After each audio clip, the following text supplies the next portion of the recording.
आजकल एक social drama film है जो रिलीज होने से पहले ही काफी सारी आई बॉल्स कैच कर रही है। टीजर ट्रेलर जितना देखा है काफी इंट्रिगिंग लग रहा है।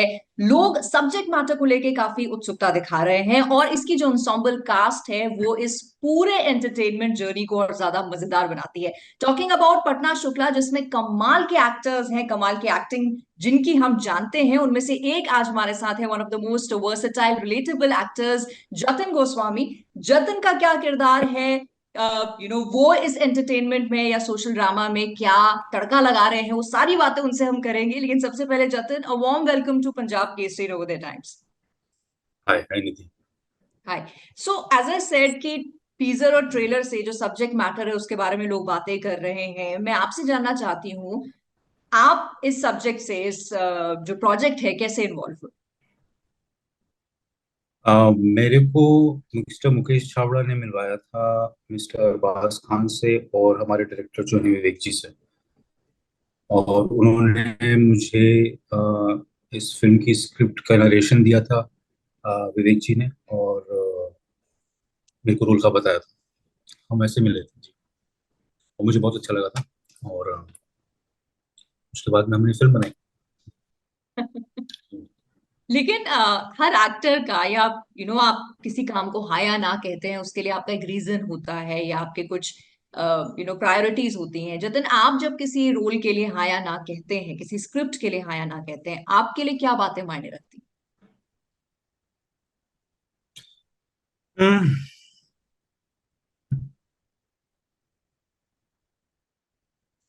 कहानी से रेजोनेट करना चाहिए। जब कहानी सुनो तो मुझे ऐसा लगे कि ये कहानी मतलब बतानी जरूरी है। हैं? या तो फिर वो किरदार अ, के साथ जो हो रहा है या उसके साथ जो बीत रहा है या वो जिस तरीके का है, वो जैसी सोच रखता है, वो कुछ इंटरेस्टिंग हो।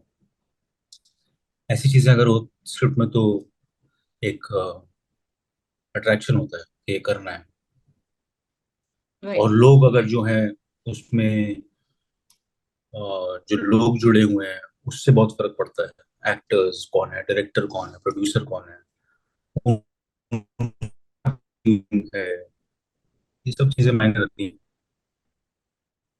राइट। और यहाँ पर डायरेक्टर कौन है उनका काम लोगों ने देखा हुआ, एक्टर्स कौन है, हर इंसान अपने अपने फील्ड में माहिर है और अलग एक school of thought of entertainment से आते हैं।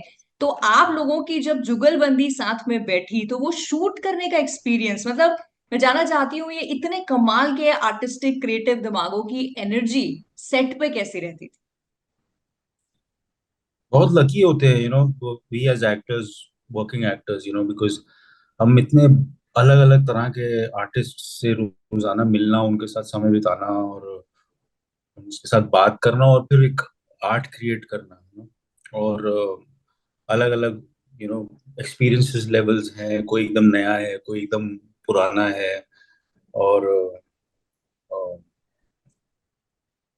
जैसे हमारे डायरेक्टर हैं या सतीश जी हैं या रवीना मैम है, चंदन, अनुष्का, मानस भाई, ऑल ऑफ देम। तो this is what this is why we do this. यही आनंद की वजह से तो हम इस लाइन में हैं। उसका पूरा आनंद लेते हैं हम जब शूट करते हैं या उसकी प्रेप में, है ना। सबके साथ बैठ के उनसे बातें सुन के, उनके साथ बातें करके, उनसे सीख के, उनके साथ एक्सपीरियंस करके। These are the reasons why we doing this. Correct. Jatin, but जब एक एंटागनिस्ट का रोल आप चुनते हैं, आप हाँ कहते हैं कि हाँ मैं इस कैरेक्टर को निभाऊंगा, तो एज ऑडियंस हमारी सहानुभूति हमेशा जो प्रोटैगनिस्ट होती है या जो अंडरडॉग होता है या जो विक्टिम होता है उसके साथ होती है। एंटागनिस्ट के साथ चाहे उसकी कितनी सैड स्टोरी दिखा दे, बहुत कम होती है। एज एन एक्टर कभी आपको डर लगता है कि भाई लोगों का पर्सपेक्टिव मेरे लिए क्या रहेगा? नहीं,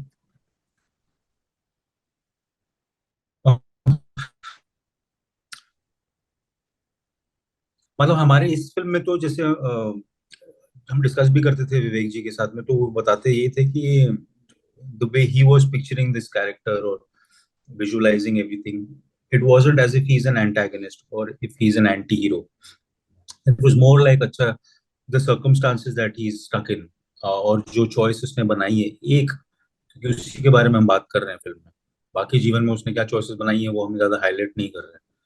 तो वो एक गलत चॉइस की वजह से वो इस सिचुएशन में फंसा हुआ है। बाकी वो क्या करता है जीवन में, वो कितना पुण्य का काम करता है या कितना पाप करता है वो हमें नहीं मालूम। तो उस तरीके से एक ही कलर से उसे पेंट कर देना भी जरूरी नहीं है। हम्म। और फिर कहानी कुछ समय की है, जीवन में 6 महीने की, 8 महीने की या 1 साल की। ऑटोबायोग्राफी नहीं है इस कैरेक्टर की। तो उस समय में अगर इसने कुछ ऐसे गलत काम कर दिए हैं जिसकी पछतावा ऐसे भी रहा हो, वही दिखाने की कोशिश करते हैं। अ, और जज नहीं करते कि हमें कैसा लग रहा है या ऑडियंस क्या सोचेगी इसको देख के। सो क्या है आपका तो कैरेक्टर ये रघुवीर सिंह, किस तरह के इंसान है, क्या कैरेक्टर ट्रेट्स हैं उसके? बहुत गिविंग है, सोशल सर्विस में बिलीव करता है, जनता का भला करना चाहता है, जहां से आता है अपनी कम्युनिटी को आगे बढ़ाना चाहता है, लड़कियों को सपोर्ट करना चाहता है, वो चाहता है कि लड़कियां पढ़े, स्कूल जाएं, और अच्छा ही चाहता है। और नेता है और इलेक्शन लड़ना चाहता है, पावर हंग्री नहीं है। बाहर पढ़ा लिखा है, अच्छा वेल एजुकेटेड है। तो अच्छा, फिल्म के अच्छी जो सोच रखता डायलॉग हैं काफी असरदार डायलॉग्स हैं। और अनुष्का है से जी। भी मेरी बात हो रही थी अबाउट हर डायलॉग्स और उनका एक्सपीरियंस। उन्होंने बोला मेरे डायलॉग तो छोड़िए, लेकिन उन्होंने कहा उनका फेवरेट डायलॉग है, कैरेक्टर कहता है कि हम आजकल के नेता हैं, इलीगल अच्छा। काम को भी लीगल तरीके से करते हैं। तो आपको जो डायलॉग्स थे उनका जो भारीपन था वो कैसा लगा? बिकॉज किसी भी एंटरटेनमेंट के लिए, कंटेंट के लिए डायलॉग्स भी बड़े इंटेग्रल होते हैं। जी, डायलॉग से ज्यादा जरूरी है कि वो जो बोलना चाह रहा है वो क्लियर हो रहा है। बिकॉज मेरे को लगता है कि हम जो बोलते हैं वो तो बहुत झूठ होता है, मतलब स्पेशली हम कैरेक्टर्स जो पोर्ट्रे करना चाहते हैं स्क्रिप्ट में, वो इट्स नॉट एसेंशियल कि वट एवर वी से वी मीन इट। हम्म।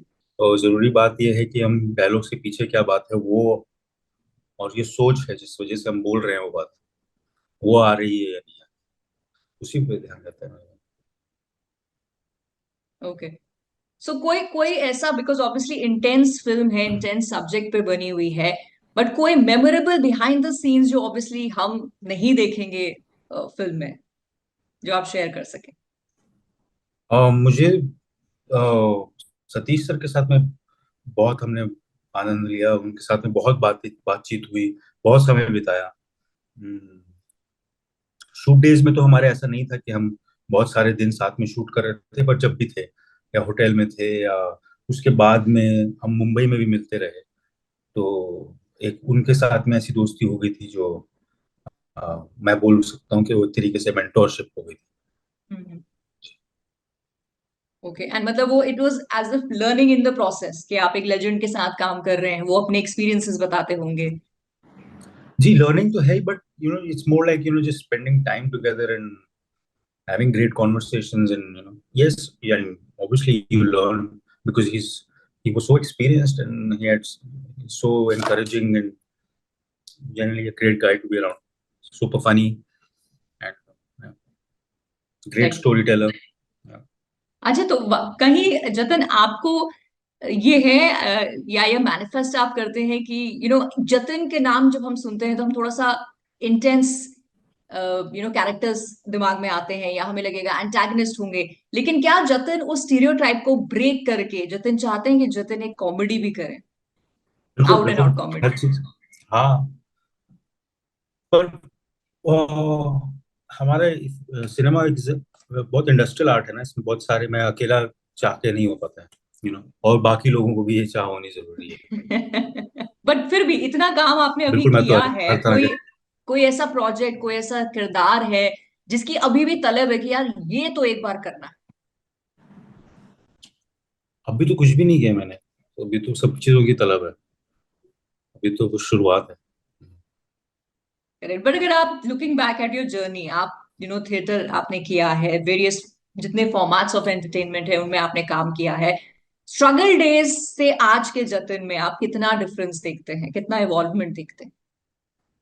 कुछ भी नहीं है पर, और स्ट्रगल तो मैंने ज्यादा किया नहीं है, मैं तो एंजॉय कर रहा था, क्योंकि मुझे तो एक्टिंग करना बहुत पसंद है। और मुझे काम मिले ना मिले, मैं तो एक्टिंग कर ही रहा था। थिएटर में भी कर रहा था, बिना पैसे के भी कर रहा था, और उसके साथ भी कर रहा हूँ, तो कुछ फर्क नहीं पड़ा।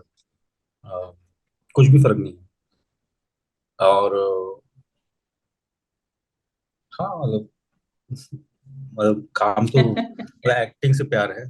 तो वो राइट। चाहे सड़क पे करें या प्रोसीनियम में करें या टीवी के मीडियम पे करें या फिल्म बड़े पर्दे पे करें, कुछ फर्क पड़ता नहीं है यार। ऑडिशन दे रहे हैं या कुछ भी है, घर में कर रहे हैं, कमरे में कर रहे हैं, सब बराबर है। बट आई थिंक ऑडियंस जो है उसके कंटेंट कंज्यूम करने में जतिन बहुत फर्क आया। जी। एक वक्त था जब हम फिल्में देखते थे कि स्टार्स हैं इसमें या नहीं। आज हम कंटेंट देखते हैं कि इसमें कलाकार हैं या नहीं, कहानी है या नहीं। सो वो चेंज यू थिंक ओटीटी की वजह से आया है? ये वो दैट्स अ फेज की बदलती हैं चीजें। नहीं, मुझे नहीं लगा कुछ भी बदला है। आई थिंक अब चॉइसेस ज्यादा है बस, क्योंकि प्लेटफॉर्म ज्यादा है। पर हम्म। पहले भी हर तरह की फिल्में देखी जाती थी, और बड़े स्टार्स की भी फिल्में देखी जाती थी, और न्यू कमर्स की भी देखी जाती थी। अगर फिल्म अच्छी हो या शो अच्छा हो या टीवी सीरियल अच्छा हो, तो अच्छे अच्छे काम को हमेशा सराहा गया है। पर अब ये है कि हाँ, क्योंकि फॉर्मेट्स बहुत है और प्लेटफॉर्म्स बहुत हैं, तो अलग अलग जगह पे बहुत काम है। ये फर्क बिल्कुल है। बिल्कुल। अच्छा, पटना शुक्ला की बात करते हैं। सब्जेक्ट मैटर में एक स्कैम के बारे में बात की गई है, रोल नंबर स्कैम। तो आपके, अगर मैं स्टूडेंट लाइफ की बात करूं, तो कभी आपके साथ ऐसा कुछ एक्सपीरियंस हुआ कि पढ़ाई ज्यादा की थी नंबर कम आए, या उतना तो नहीं पढ़ा था नंबर ज्यादा आ गए? नहीं, ऐसा कभी नहीं हुआ। जितना पढ़ा कभी उतने ही नहीं। नंबर आए। अच्छा। और कभी ऐसा नहीं हुआ कि ज्यादा आ गए हों। और पर हाँ, ये तो पता ही होता था कि कॉलेज में एडमिशन्स हो रहे हैं। कुछ लोग थे जो एडमिशन्स करा सकते थे, और जो बच्चे फेल हो जाते थे वो एक स्पेसिफिक स्कूल में जाके दूसरी क्लास में दूसरे स्टैंडर्ड में जा सकते थे। तो इस तरह के स्कैम्स आपको पता होते थे। पर मैं कभी इन्वॉल्व नहीं हुआ उसमें, और मतलब कभी मतलब ऐसा सिचुएशन नहीं है कि मेरे को करना पड़े। और ऐसा भी नहीं हुआ कि मेरे कभी ज्यादा नंबर आ गए हो। राइट। बट अब एक फिल्म अब ऐसे सब्जेक्ट मैटर के ऊपर कर रहे हैं, एंड अभी तक जितने लोगों से मैंने इस फिल्म से जुड़े एक्टर्स से या डायरेक्टर विवेक से बात की है, कहीं ना कहीं वो चाहते हैं कि through the form of entertainment, ज्यादा हैवी ना होते हुए, हम एक मैसेज जो फिल्म देना चाहती है वो दें। अगर मैं आपसे पूछूं एक सेंटेंस में इस फिल्म को अगर आप सम अप करना चाहें फॉर अस एज ऑडियंस, तो जतन आपके लिए क्या होगी वो वजह कि हम देखें इसे? एक अंडरडॉग स्टोरी है। एंड कैसे टू नेवर गिव अप। और ऐसी stories usually they connect very well with the audiences, because you always want to root for the underdog.